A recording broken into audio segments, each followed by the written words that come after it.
Hey everyone! Today, in this video, I am going to show you how to easily make movie in Infinite Craft game. So, let's get started. First think first.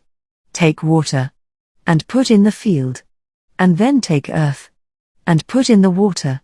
When you do that, you will get plant. Then, take wind and put in the plant. When you do that, you will get dandelion. Then take dandelion and put in the dandelion.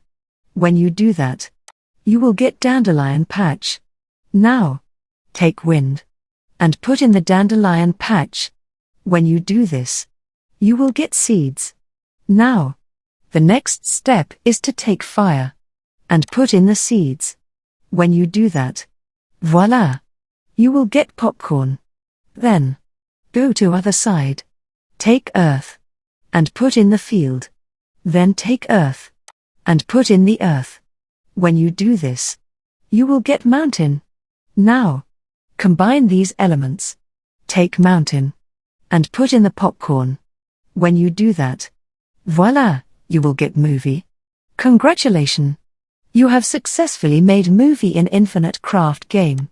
If you found this video helpful, give it a thumbs up and subscribe to our channel for more tech tips and tricks. Thanks for watching.